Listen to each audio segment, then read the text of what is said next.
Kecelakaan melibatkan 2 mobil dan 1 sepeda motor terjadi di Jalan Raya Ambeng-Ambeng, Kecamatan Dudu Sampean, Kabupaten Gresik, Kamis 27 Juni malam.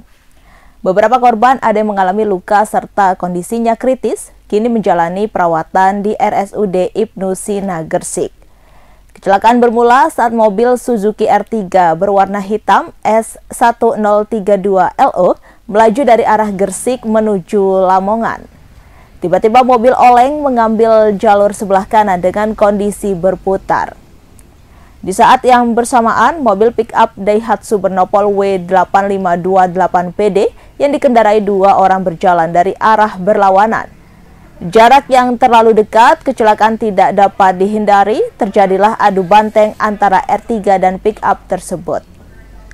Selain itu, disusul oleh salah satu pengendara sepeda motor Vario Bernopol S3196JBB. Sepeda motor itu menabrak mobil pick-up dari belakang dan kondisinya rusak parah. Satlantas Polres Gresik tengah melakukan pemeriksaan saksi yang melihat kejadian di lokasi. Kendaraan sepeda motor telah diangkut, kemudian penumpang dan pengemudi telah dievakuasi ke Rumah Sakit Ibnu Sina, Kabupaten Gresik, Jawa Timur.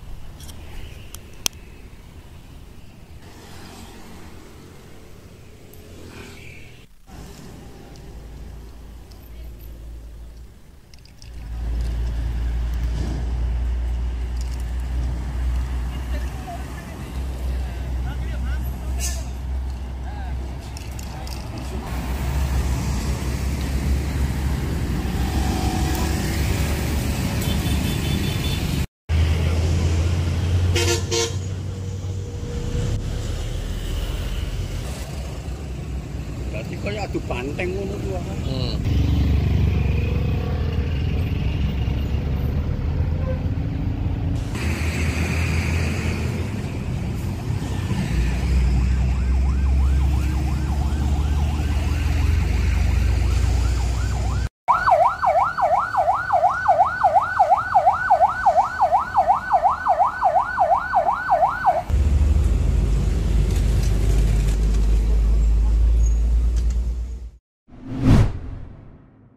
Viral video di media sosial, seorang pencari ikan di Desa Ngadirenggo, Kecamatan Pogalan, Kabupaten Trenggalek, mendapatkan seekor anak buaya. Priyono yang saat itu berburu ikan dengan cara menembak mendapatkan seekor anak buaya di aliran Sungai Ngasinan, Desa Ngadirenggo, Kamis 27 Juni. Warga Desa Ngulan Wetan sama sekali tak menyangka bahwa hewan yang ditariknya adalah seekor anak buaya. Pertama kali ia mengira sasarannya tersebut adalah ikan kutuk atau ikan gabus. Setelah ditarik, ia mengetahui hewan tersebut mempunyai ekor dan kaki. Ia pun mengira hewan tersebut adalah seekor biawak. Anak buaya tersebut menurut Priyono seukuran lengan orang dewasa dan mempunyai panjang lebih kurang 60 cm serta cukup agresif. Namun sayangnya, anak buaya tersebut tak lama kemudian mati karena tembakan Priyono mengenai bagian bawah ekor buaya dan sedikit masuk ke area badan.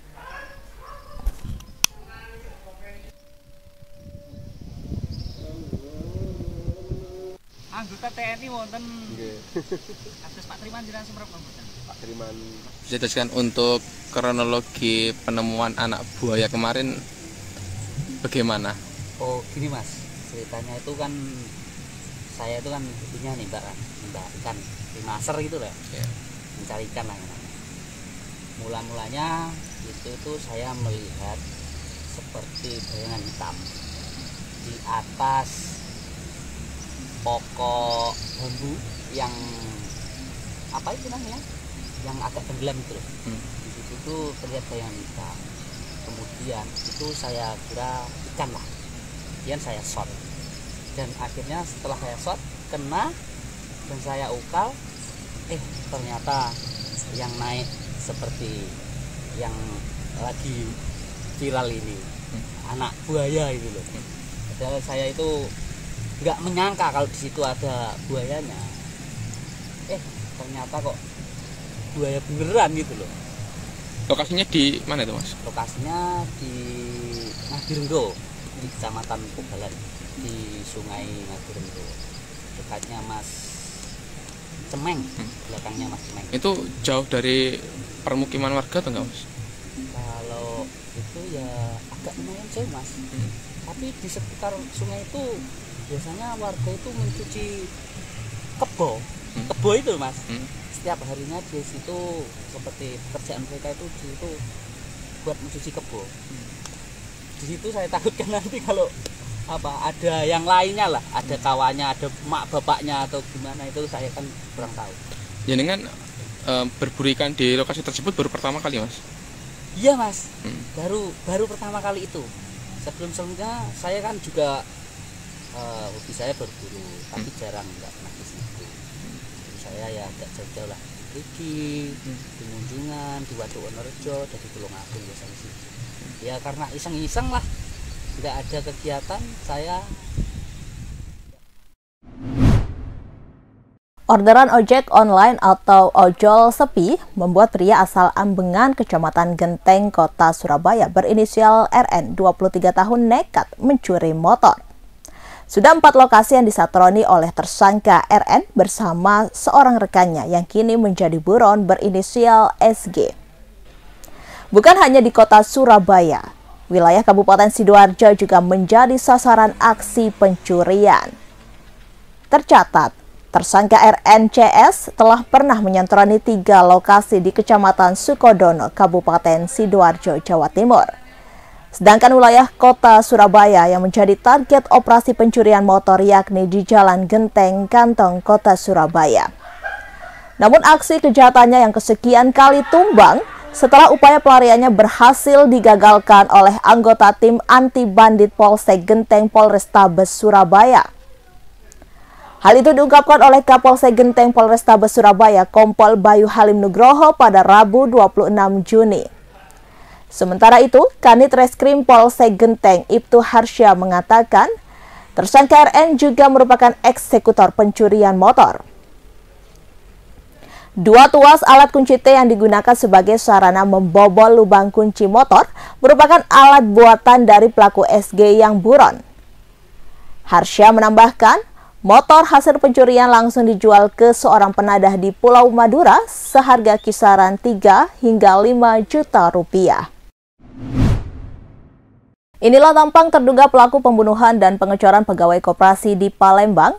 Kini ia masuk dalam daftar pencarian orang atau DPO serta masih dalam kejaran dan diburu oleh polisi.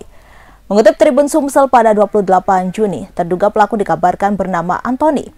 Diketahui, Antoni tega membunuh lalu jasad korban dicor saat menagih utang senilai 10 juta rupiah di distro anti mahal di Jalan Kiai Haji Dahlan Blok D2, Maskarebet, Sukarami, Palembang.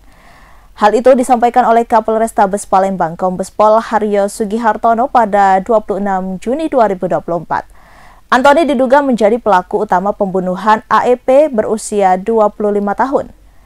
Dari penelusuran Tribun Sumsel.com, akun Instagram @anton2struk yang diduga milik Antoni ramai diserbu netizen. Tampak di akun Instagramnya dipenuhi amukan warganet yang meminta agar dirinya segera ditangkap, setidaknya menyerahkan diri. Tampang terduga pelaku pun terlihat jelas, ia mengenakan kaos putih berjeans biru dengan sendal jepit. Pasukan Pertahanan Israel atau IDF memerintahkan anjing mereka menyerang seorang perempuan lanjut usia di Palestina. Al Jazeera memperoleh bocoran klip dari kamera yang dipasangkan di badan anjing tersebut. Diketahui perempuan yang bernama Daulat Abdullah Al-Tanani berasal dari Jabalia, Gaza Utara. Kepada Al Jazeera, ia mengatakan dirinya diserang pasukan Israel dengan memerintahkan anjing lantaran menolak meninggalkan rumahnya. Anjing tersebut menggigit lalu menyeret dan menarik Al-Tanani sampai ke pintu rumah. Tidak ada rumah sakit untuk mengobati lukanya dari gigitan anjing tersebut. Akibat kejadian ini, Al-Tanani mengalami cedera di lengan dan luka serius. Video penyerangan itu turut diunggah Duta Besar Palestina untuk Inggris, Hussam Jomlot, Rabu 26 Juni di akun X. Ia menyebut aksi penyerangan oleh pasukan Israel itu sebagai tindakan pengecut. Sebanyak 17 personil di Samapta Polda Sumatera Barat terbukti melanggar kode etik saat mengamankan dan memeriksa 18 remaja terduga pelaku tawuran di jembatan Sungai Batang Kuranci, Padang, Minggu 9 Juni 2024. Namun Kapolda Sumatera Barat Irjen Pol Suharyono membantah pelanggaran juga dilakukan terhadap siswa SMP Afif Maulana, 13 tahun, yang ditemukan tewas di Sungai Batang, Kuranji. Hal itu dikatakan Irjen Pol Suharyono pada Kamis 27 Juni. Seperti diketahui, AM yang saat itu sedang berada di jembatan Kuranji ditemukan tewas di Sungai Batang, Kuranji pada 9 Juni. Pelanggaran yang dilakukan belasan oknum polisi itu diantaranya menyulut api rokok ke tubuh remaja pelaku tawuran dan pemukulan. Saat ini 17 anak buahnya masih dalam pemeriksaan intensif di ruang Subdit Paminal Polda Sumatera Barat. Download Tribun X sekarang, menghadirkan lokal menjadi Indonesia.